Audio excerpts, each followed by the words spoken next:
Tonight, homeowners in Marshall County still cleaning up damage after a tornado left its mark on Saturday. And that is where we begin tonight. I'm Ben Hoover. And I'm Tamika Alexander. That was just one of 5 confirmed EF1 tornadoes after Saturday night severe weather. News 19's Nikki Marker joining us live now from Marshall County. Nikki, it seems like it was a very scary night for some folks out there.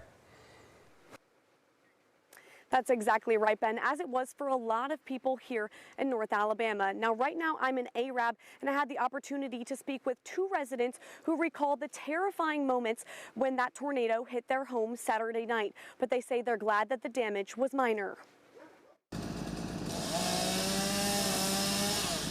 Cleanup continues in Marshall County after an EF1 tornado tore through the area Saturday night. Jeff Riggins is one of many across the Tennessee Valley whose home was damaged.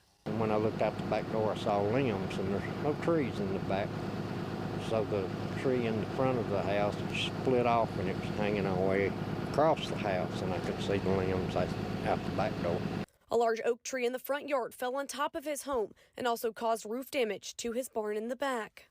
Across the street, Lisa Stevens and her husband were asleep when the storms came through.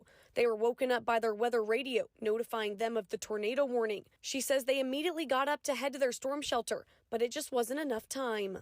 And just when I come down to go out the door, it hit. I mean, it was really fast. Place just started just shaking really bad, and my husband just kind of pushed me to the floor, and I had the dog under me, and he's on top of me, and he said, "It's on us."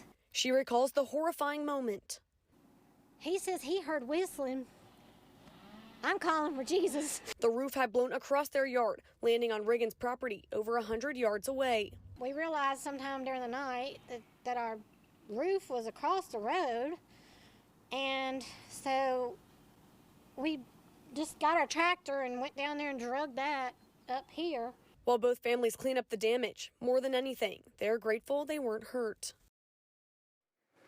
The National Weather Service was in different parts of Marshall County today, surveying the damage and assessing the damage from Saturday night storms. And a little over an hour ago, they did confirm that it was an EF1 tornado that ripped through Marshall County Saturday night. I'm reporting live in Arab, Nikki Marker, News 19. Thank you. Areas in the Shoals were also hit hard by severe weather. 4 tornadoes were confirmed in that area. The worst of the impact hitting a mobile home park in Muscle Shoals, where several people were injured, including a child there.